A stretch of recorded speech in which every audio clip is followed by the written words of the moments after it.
Bismillahirrahmanirrahim. Assalamualaikum warahmatullahi wabarakatuh.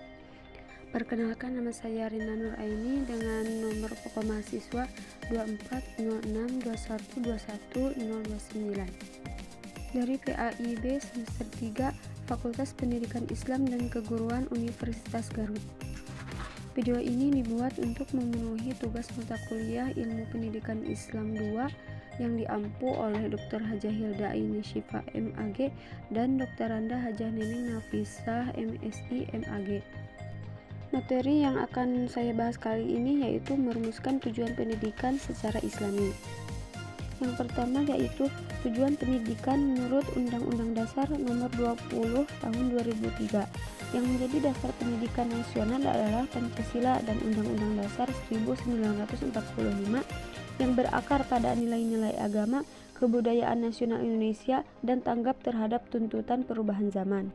Pendidikan nasional ini bertujuan mengembangkan potensi peserta didik agar menjadi manusia yang beriman dan bertakwa kepada Tuhan Yang Maha Esa, berakhlak mulia, berilmu, cakap, kreatif, mandiri, dan menjadi warga negara yang demokratis serta bertanggung jawab. Yang selanjutnya yaitu tujuan pendidikan dalam perspektif Islam, yaitu dapat dikatakan bahwa tujuan pendidikan adalah pembentukan kepribadian individu yang paripurna atau kafah.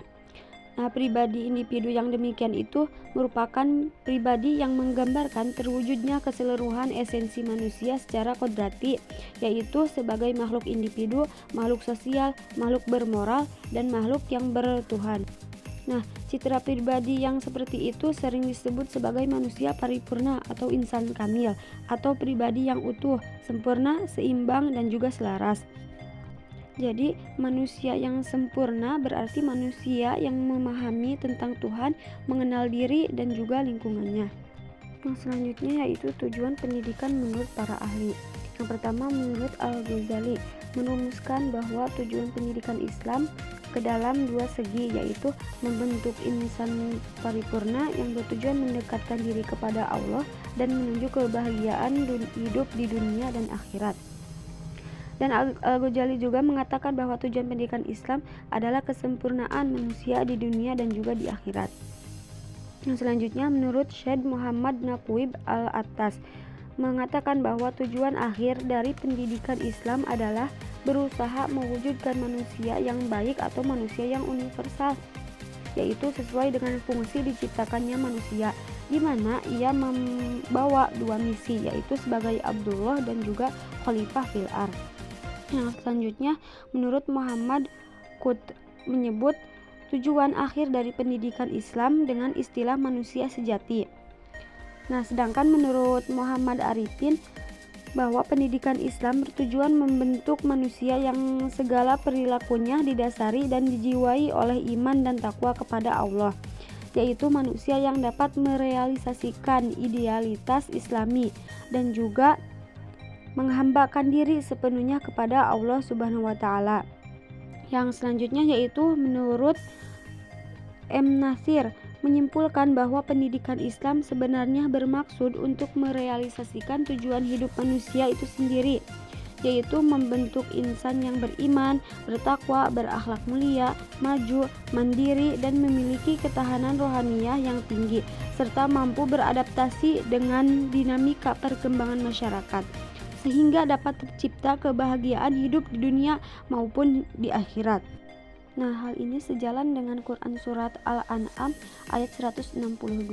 Bismillahirrahmanirrahim. Qul inna sholati wa nusuki wa mahyaya wa mamati lillahi rabbil alamin.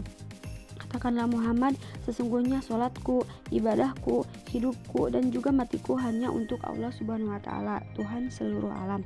Nah, jadi Allah menciptakan manusia ini hanya untuk beribadah kepada Tuhan, yaitu Allah Subhanahu wa taala. Dan juga dalam Quran surat Az-Zariyat ayat 56. Bismillahirrahmanirrahim. Wa ma khalaqtul jinna wal insa illa liya'budun. Aku tidak menciptakan jin dan juga manusia melainkan agar mereka beribadah kepadaku. Nah, jadi Allah menciptakan makhluk di bumi hanya untuk beribadah kepadanya. Nah, selanjutnya yaitu prinsip rumusan tujuan pendidikan Islam.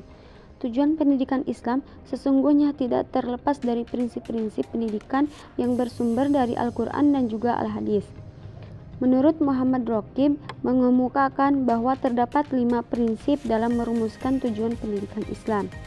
Yang pertama, ada prinsip integrasi atau tauhid, yaitu prinsip yang memandang adanya wujud kesatuan antara dunia dan juga akhirat.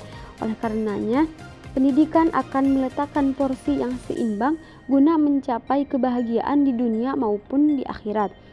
Yang kedua, ada prinsip keseimbangan, yaitu merupakan bentuk konsekuensi dari prinsip integrasi. Nah, keseimbangan yang proporsional antara muatan ruhaniyah dan jasmaniyah, antara ilmu umum dan ilmu agama, antara teori dan praktik, dan antara nilai yang menyangkut akidah, syariah, dan juga akhlak. Yang ketiga, ada prinsip persamaan dan pembebasan. Prinsip ini dikembangkan dari nilai tauhid bahwa Tuhan adalah esa. Oleh karena itu, setiap individu, bahkan semua makhluk hidup, diciptakan oleh pencipta yang sama, yaitu Allah Subhanahu wa Ta'ala. Nah, melalui pendidikan, manusia diharapkan dapat terbebas dari belenggu kebodohan, kejumudan, kemiskinan, dan nafsu hayawaniyahnya sendiri. Yang keempat, ada prinsip kontinuitas dan berkelanjutan atau istiqomah. Nah, dari prinsip inilah dikenal konsep pendidikan seumur hidup atau long life education. Sebab pendidikan tak mengenal batasan waktu akhir selama hidupnya. Yang kelima, ada prinsip kemaslahatan dan keutamaan.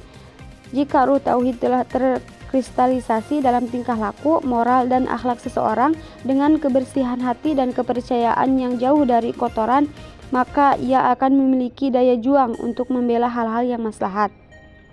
Nah, dengan demikian, prinsip tujuan pendidikan Islam identik dengan prinsip hidup setiap muslim, yaitu beriman, bertakwa, berakhlak mulia, berkepribadian muslim, insan soleh, guna mengemban amanat Allah sebagai khalifah di muka bumi dan beribadah dalam menggapai ridhonya. Mungkin hanya itu saja yang dapat saya sampaikan. Wassalamualaikum warahmatullahi wabarakatuh.